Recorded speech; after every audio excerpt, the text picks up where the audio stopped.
ಹೇಳಿ ವಿಜೇಂದ್ರ ಹೇಳ್ತಾರೆ. ನೋಡಿ, ಮೊನ್ನೆನೂ ಸಹ ಮಾನ್ಯ ಮುಖ್ಯಮಂತ್ರಿಗಳು ಅಸೆಂಬ್ಲಿಯಲ್ಲೇ ಹೇಳಿದ್ದಾರೆ.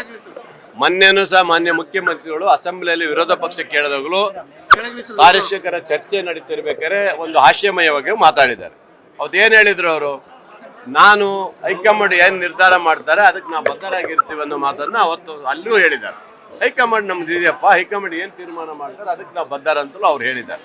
ಹಾಗೆ ಇವಾಗ ಇರ್ಬೇಕಾದ್ರೆ ಇವರು ವಿರೋಧ ಪಕ್ಷವಾಗಿರುವಂತರು ಇವ್ರ ಪಕ್ಷದಲ್ಲಿ ಏನಿದೆ ಗೊತ್ತಿಲ್ಲ. ಆದ್ರೆ ವಿಜೇಂದ್ರ ಅವ್ರಿಗೆ ಏನ್ ಗೊತ್ತಿದೆ? ನಮ್ಮ ಹೈಕಮಾಂಡ್ ನಮ್ಮ ಹೈಕಮಾಂಡ್ ಏನ್ ತೀರ್ಮಾನ ಮಾಡ್ತಾರೋ ಅದಕ್ಕೆ ಮಾನ್ಯ ಮುಖ್ಯಮಂತ್ರಿಗಳು ಬದ್ಧರಾಗಿರ್ತಾರಂತ ಅವ್ರು ಹೇಳಿದ್ದಾರೆ, ಮೊನ್ನೆನೂ ಹೇಳಿದ್ದಾರೆ.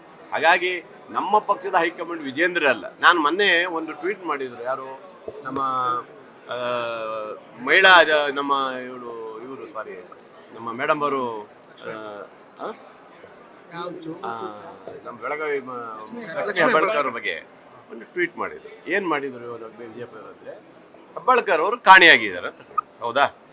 ಇದೇ ಬಿಜೆಪಿ ಮಾಡಿದ್ರು. ನಾನು ಹೇಳೋದು, ಹೆಬ್ಬಾಳ್ಕರ್ ಇದ್ದದ್ದು ಸೋಮವಾರ ಇರ್ಲಿಲ್ಲ, ಮಂಗಳವಾರ ಮಾತ್ರ ಬಂದ್ರು, ಒಂದ್ ದಿವಸ ಇರ್ಲಿಲ್ಲ. ಬುಧವಾರ ಅವ್ರು ಹಾಜರಾಗಿದ್ರಲ್ಲ. 3-4 ದಿವಸದಿಂದ ಇದೇ ವಿಜೇಂದ್ರ ಅವರು ಇವತ್ತು ಇರ್ಲಿಲ್ಲ. ಎಲ್ಲಿ?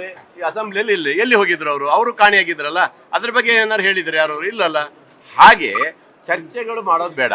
ಇದನ್ನ ಏನ್ ಮಾಡ್ಬೇಕನ್ನೋದು ನಮ್ಮ ರಾಷ್ಟ್ರೀಯ ನಾಯಕರು ತೀರ್ಮಾನ ಮಾಡ್ತಾರೆ. ಅವ್ರು ಏನ್ ಹೇಳಿಕೆ ಕೊಡ್ತಾರೋ ಅದ್ರ ಆಧಾರದ ಮೇಲೆ ನಿಂತಿರುತ್ತದೆ, ಆ ಆಧಾರದ ಮೇಲೆ ಆಗತ್ತೆ ಅದು ಅಷ್ಟೇ. ಹಾಗಾಗಿ ಇವ್ರು ಯಾರೇ ವಿರೋಧ ಪಕ್ಷದವ್ರು ಏನು ಹೇಳಿದ್ರು ಅದು ಏನು ನಡೀಲಿಕ್ಕಿಲ್ಲ. ಅವರ ಪ್ರಕಾರ ನಡೆಯೋದಲ್ಲ ಇದು ನಮ್ಮ ಪಕ್ಷದ ಆಂತರಿಕ ವಿಚಾರವನ್ನ ರಾಷ್ಟ್ರೀಯ ನಾಯಕರು ತೀರ್ಮಾನ ಮಾಡ್ತಾರೆ. ನ್ಯೂಸ್ ಫಸ್ಟ್, ನಿರ್ಭೀತಿಯಿಂದ ನಿಮ್ಮ ಪರವಾಗಿ.